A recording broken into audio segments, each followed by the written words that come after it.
The message that he left for me meant everything to me. I clung to it. I listened to it repeatedly in the days after.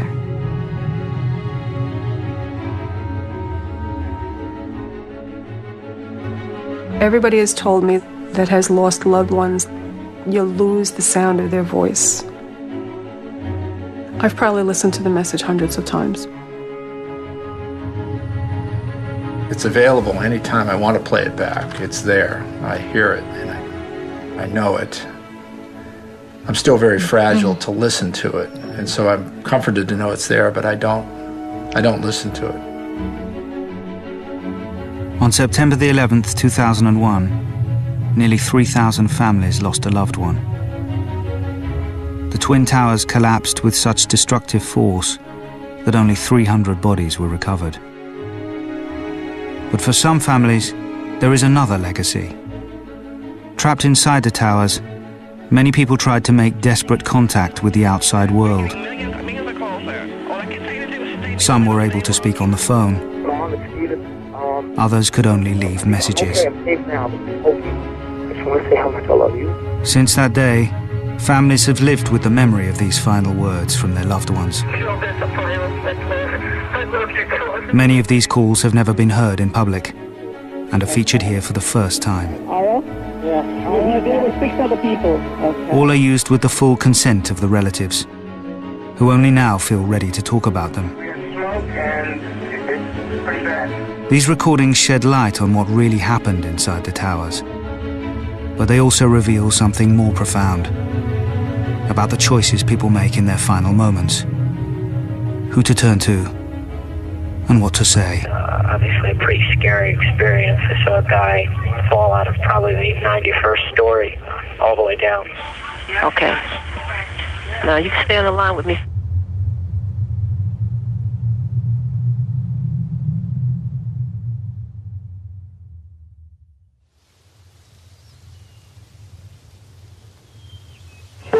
I just wanted to let you know I love you, and I'm stuck in this building in New York. There's lots of smoke, and I just wanted you to know that I love you always.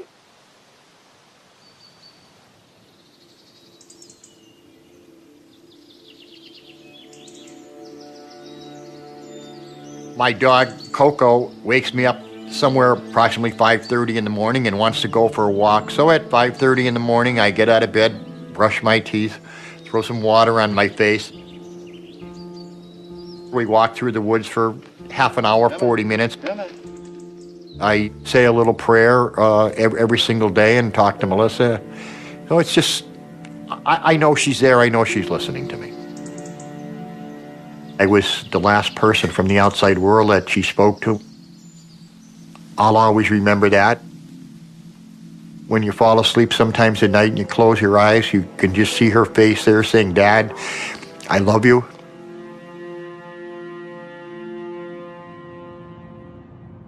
On September the 11th, Bob Harrington's daughter Melissa was in New York for just one day. Aged 31, she was a high-powered business executive and was there to oversee the merger of her company. The meeting was on the 101st floor of the North Tower of the World Trade Center. She was only going to be there that Tuesday. When the merger was done, she was flying back to California the next day.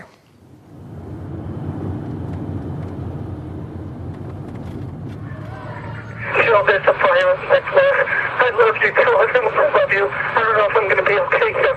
I love you so much.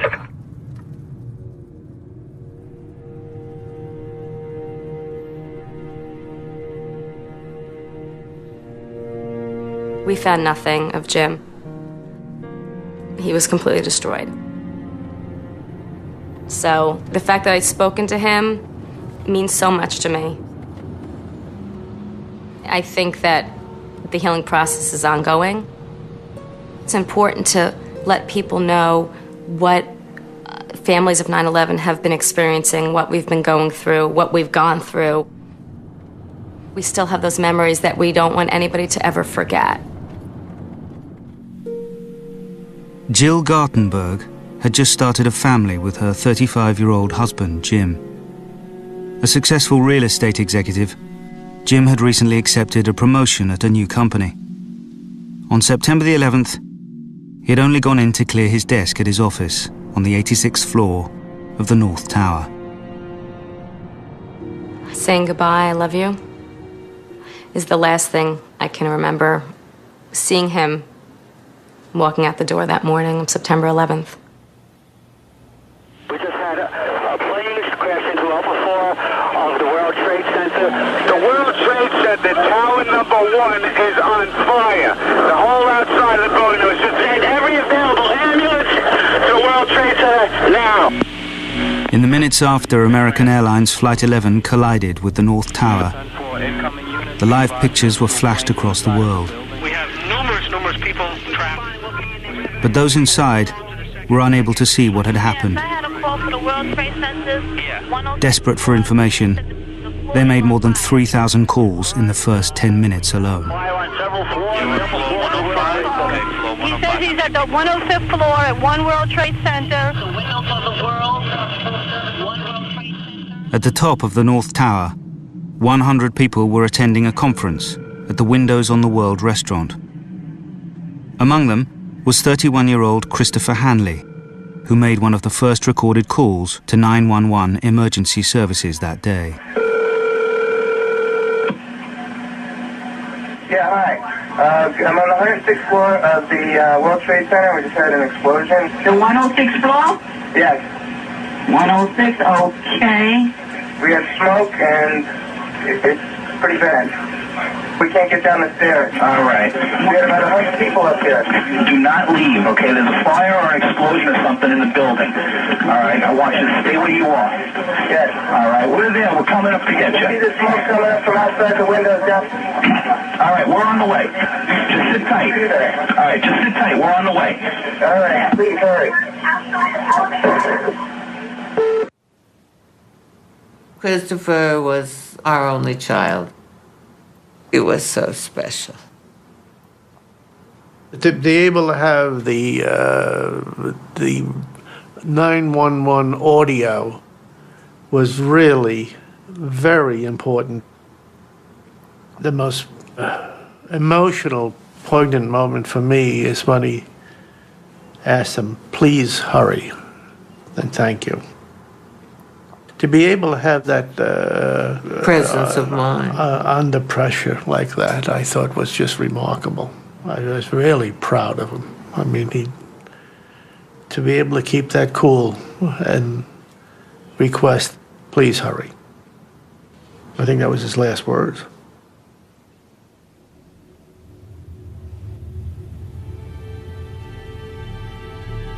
The sonic record of that day, the audible record of that day, is essential because the visual record of that day is limited to the exteriors. What we see with our eyes are two buildings in flames. And these calls and these radio transmissions, they show us through sound what we couldn't see with our eyes. They're part of the fabric of the day that we wouldn't know or have any understanding of without this sonic record.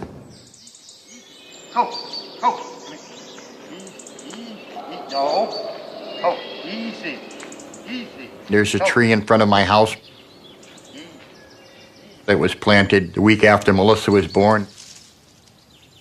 The tree grew up, Melissa grew up, and the tree grew up to be probably the biggest tree on the street. And Melissa grew up to be such a fine, nice, beautiful young lady. Melissa would have been 39 last week. Now the tree is probably 40, 50 feet high. When I planted it, it was 5 feet high and as skinny as two fingers together. So, you know, I look out and I see that tree and I just remember the day she was born.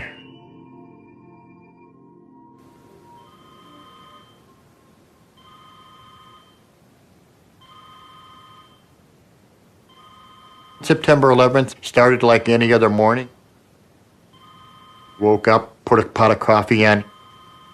I was making the bed and the telephone rang. I don't usually answer the phone because having been in construction my whole life, people call up, have a tendency to want you to do a job for them for nothing or give them some advice, so I don't usually answer the phone. But this morning, I did. It was my daughter, Melissa. I knew she was in New York. I didn't know anything that had happened at that particular point in time. Melissa was a little hysterical. I told her, honey, you have to slow down so that your father can understand what the problem is. She got her composure, said to me, Dad, I'm on the 101st floor of the World Trade Center and a bomb just went off. In my bedroom was a TV set. I turned it on, happened to be on CNN. I saw the fire, I saw the smoke. I was heartbroken. She told me the fire wasn't her major concern, but there was an awful lot of smoke. So I said to her, honey, I said, can you see an exit sign? She said, yes, Dad. And I said, well, under all the exit signs, honey, are stairwells. I said, you get to that stairwell as fast as you can and get out of the building. But unknown to Melissa and her father, all 3 of the stairwells had been destroyed. Trapped just 3 floors above the impact zone, Melissa would have no means of escape. She was in trouble, and she called her father for help. I was 130 miles away. There was nothing I could do but give her advice. We exchanged I love yous. And to my knowledge, I was the last person from the outside world that she spoke with.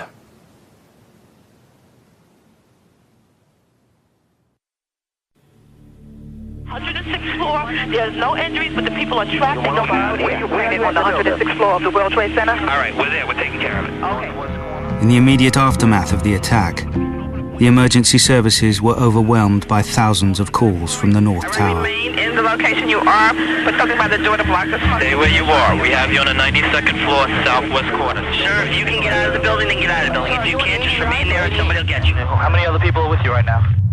200?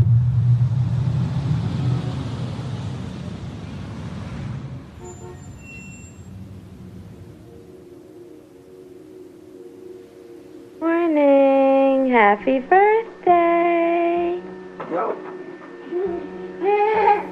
Wow. Okay, you want to open this? It says, Nicole, this was my favorite toy when I was 2. I hope you like it.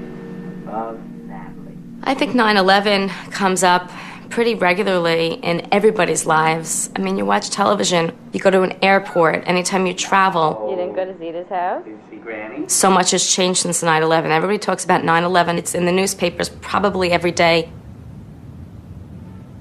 And all I think about when I hear that 9/11 is, I am so proud that my husband did what he could that morning.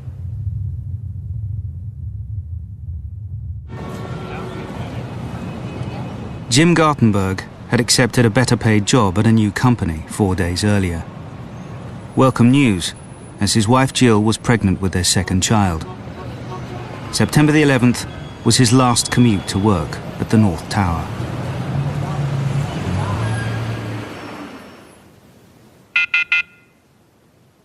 I went to work soon after he did, and my office is very close to our apartment, so I just walked the few blocks. When I got there was a message light blinking, and I listened to the machine right away. Jill, there's a fire on my floor. I love you, Jill. I love you. I don't know if I'm going to be okay, Jill. I love you so much. And that was, I didn't even know what that meant. I listened to the message actually several times because I wasn't really sure what he was saying. I couldn't believe what he was saying. Just a minute later, I spoke to him. Unlike the message on the machine, which sounded frantic, when I first spoke to him, he sounded very calm, very controlled. He said to me, I'm going to be okay. you know, there's a fire, but I'm going to be okay. And he said I said, stay down low. I mean, right? What we learned, stay down low if there's a fire. And he stayed down low, and he was hiding behind a desk, and he was trying to call for help, and he had no idea what was going on. 500 miles away in Chicago, Jim's closest friend, Adam, had only just arrived at work. I turned on CNBC, and they said, you know, we go live to the World Trade Center, and there was smoke coming out of the building. The first thing I did was call his office.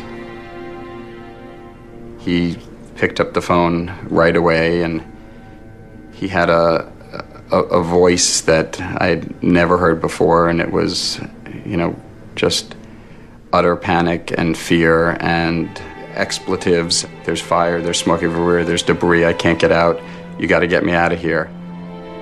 He had asked what happened, and he didn't know, and I didn't know. Jim Gartenberg was on the 86th floor of the North Tower. Although he was 6 floors below the point of impact, Jim and a colleague were trapped by debris as the floors collapsed above them. His comments were then real calm. Okay, what are we supposed to do? And I told him, there's fire and it's going up, you need to get down. And he said, I can't go anywhere. The stairs are blown out below us. You know, the debris is too heavy. We can't move anything.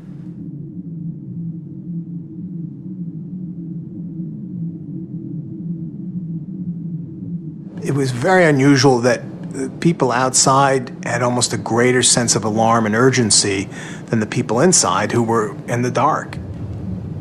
Families were seeing the billowing smoke and the flames licking up the side of the building. It was just a terrible responsibility for the people on the outside to have to say, it's worse than you think. 15 minutes after the North Tower had been hit, most people in Tower 2, the South Tower, were still at their desks and watching the tragedy unfold. Amongst them was 24-year-old trader Brad Fetchett, who left a message for his mother to tell her he was safe. Hey Mom, it's Brad. Just wanted to call and let you know, I'm sure that you heard that a plane crashed into World Trade Center 1. We're fine, we're in World Trade Center 2. I'm obviously alive and well over here, but obviously a pretty scary experience. I saw a guy fall out of probably the 91st story all the way down. So, you're welcome to give a call here. I think we'll be here all day, but give me a call back later. Love you. He was trying to reassure us that he was okay, but you could tell as he cleared his voice when he talked about seeing someone fall from the 91st floor that there was a lot of fear in his voice. It's available anytime I want to play it back. It's there. I hear it, and I know it, and I'm still very fragile to listen to it, and so I'm comforted to know it's there, but I don't listen to it.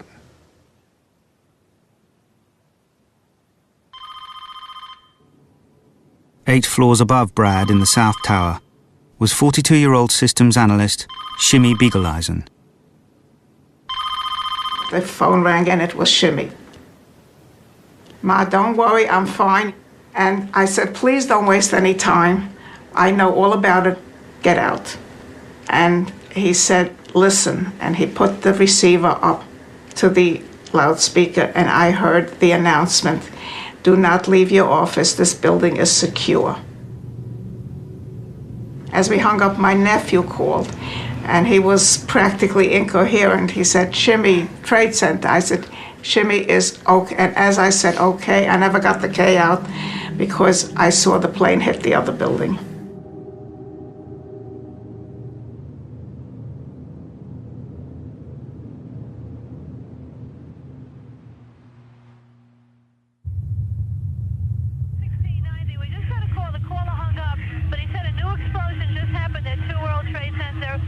On the 80th floor. You have a second plane into the other tower of the tower. The little plane hit the second tower, okay?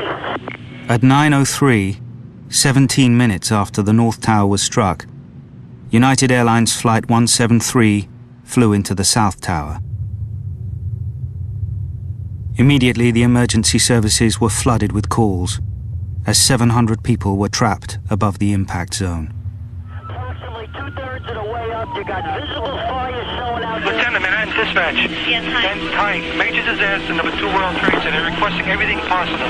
Northwest conference room. Tower 2, room 105. This is at the World Trade Center. People are trapped. I have a call on the line. The line is open. What floor are you on? They're not answering. We're getting millions of calls there.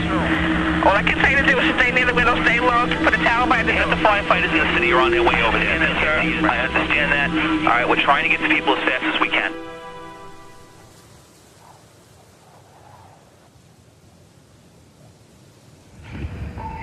Mom, it's Steven.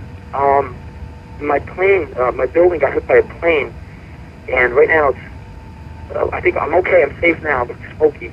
I just want to say how much I love you, and I will call you when I'm safe. Okay, Mom? Bye.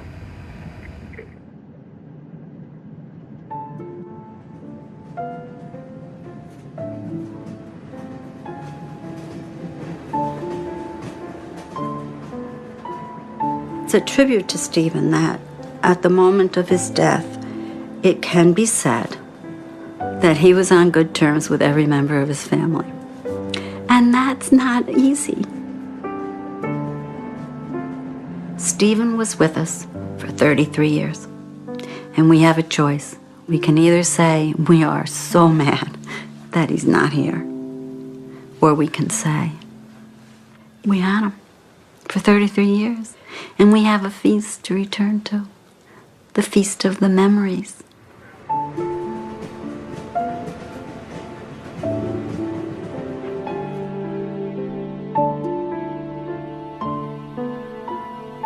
The family came, girl, boy, girl, so there was a little triumvirate at the top. And then 4 boys came in a very quick succession.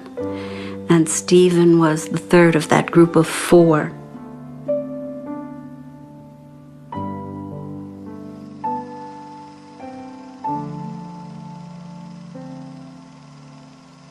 Stephen was very relaxed, smiling, laughing. He was very laid back, very happy.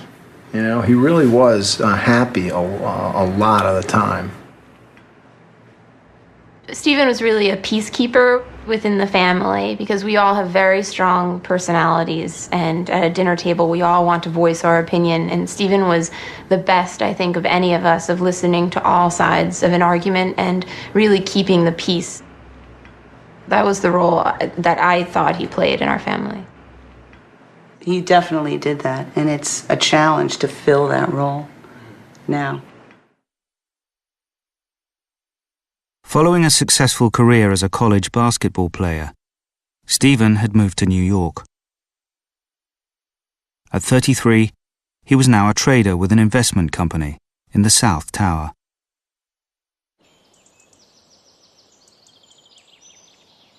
September 11th.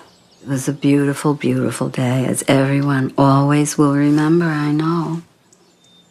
I was very pleased to be going to a yoga class around the corner in the village hall. And at the end of the class, I walked home. And when I came into this house, there was a blinking light on the answering machine, and I had 6 messages. Not the usual thing.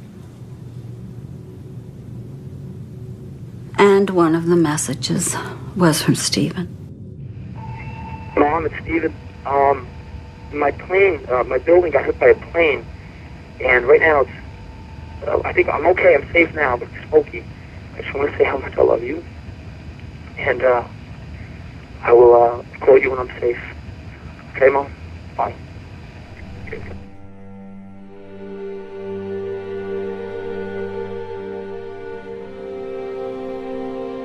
Stephen worked in the South Tower.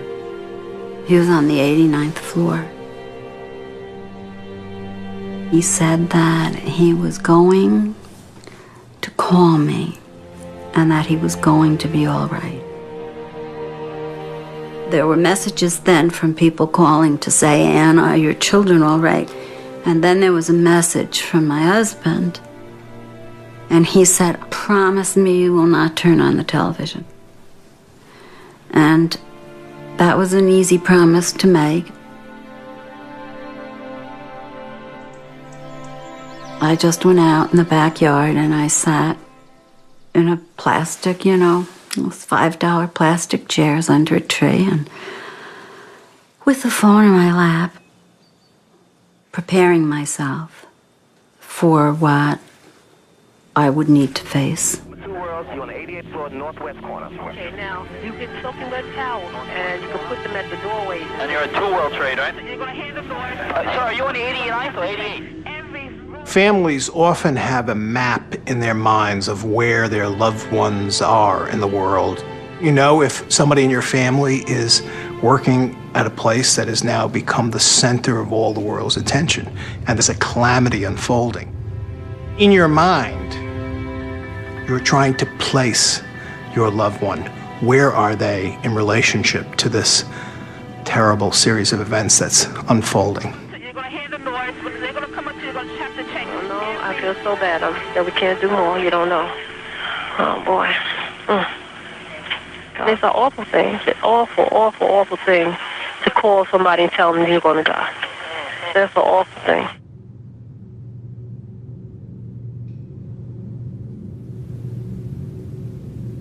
Just seconds before the South Tower was hit, Shimmy Beagle-Eisen's mother had urged him to leave. Now he was trapped on the 97th floor. By 9:15, the family apartment in Brooklyn had filled with Shimmy's loved ones. The phone passed between them, as each offered him consolation and advice. We had Shimmy on the phone. We were trying to find different ways how to calm him down and relax him, possibly of different ways of maybe getting out, him trying different exits. At one point when I was talking to him, he shared a few private things with me. He asked me to look after his wife and children. And all this time, I was able to hear in his voice that the situation was becoming a lot worse. There was now fire and dense smoke above the impact zone. Those trapped there began to panic. Shimmy's close friend, David, called to try and calm him. Shimmy? Yeah. Just hang in there. Just breathe slowly through the towel. You breathing through the towel? Fine. Okay, it's fine. Everybody's fine. Everybody's very calm. Everything's going to be fine. You have to stay calm. Everybody here is calm, I promise you. You girls don't even know because they're in school. Your parents are here. They're very calm. Just keep your head straight. Okay, do you see smoke by the window? The fire department wants to... You can't see? Do we see smoke by the window? The fire department wants to know.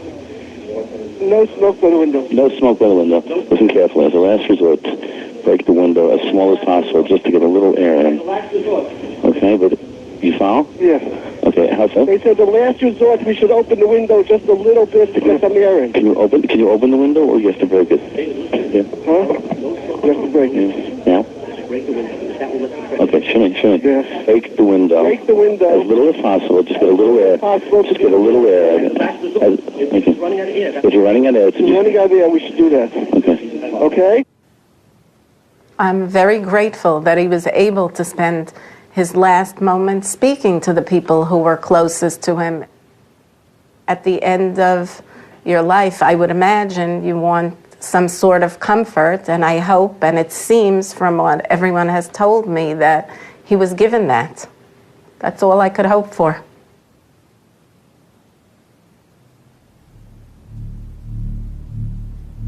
In the North Tower, the first to be hit, Jim Gartenberg had been trapped by falling debris for more than half an hour.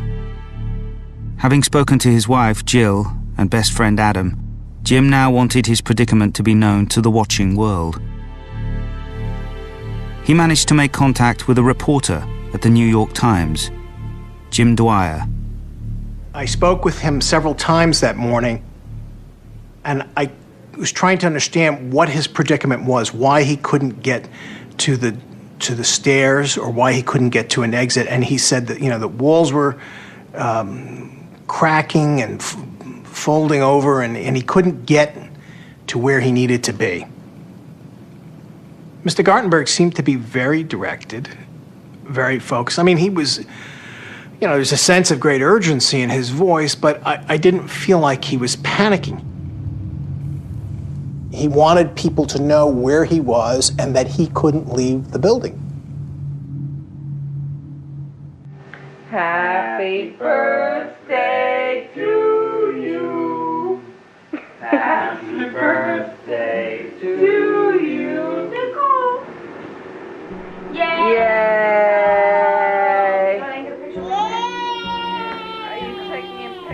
Jim has always been a leader. And I think that showed through on that day. Gonna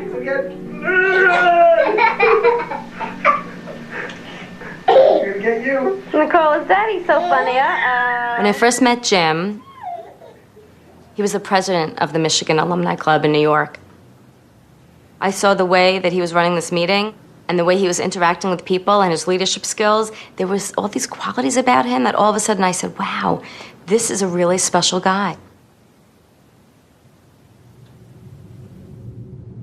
After speaking to the New York Times, Jim's next call was to a local TV news program.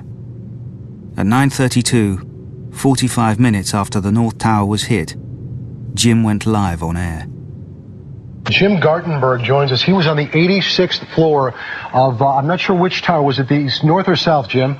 It's World Trade Center 1, and it's not was. I am here, and I'm stuck right now. Now, are you above, Jim, or below? I have no idea. I have no idea where the plane hit. It's my understanding that it's a plane. Jim, there are two planes. One went into one tower, one went into the other tower. What do you see around you? I mean, are you in smoke? Are you in fire? I mean, the first thing that I want to make clear is that I'm stuck on the 86th floor. A fire door has trapped us. Debris has fallen around us, and part of the core of the building is blown out. How many people are with you, Jim? I'm with one other person, and I'm told that people are aware of this. I'm on the 86th floor on the east side of the building facing the East River. And what time did you get... If I'm on the air, I want to tell anybody that has a family member that may be in the building that the situation is under control for the moment, and the danger has not increased. So please, all family members, take it easy. I got a phone call from a friend of mine on my cell phone saying, Jill, Jim's going to be okay. He was just on national television and he said he's going to be okay. She told me what he said and how confident he was about it. They broadcast his voice. I still have tapes of that and listen to it, and it's eerie. The voice that I hear on that is not his, and it's just so odd as far as the voice is concerned. But his message was unbelievably calm and brave and stoic. Having seen that was just a tremendous tribute. I think for a lot of people to be in crisis mode, they would just sit there and scream. And Jim would kind of regrouped with himself, it seems like, and said, okay, this is the situation, how do I best deal with this? And he reached out to as many people as he could, trying to figure out what resources he had to be helpful in this situation. I mean, he had the sense of mind to do that. And the danger has not increased, so please, all family members, take it easy.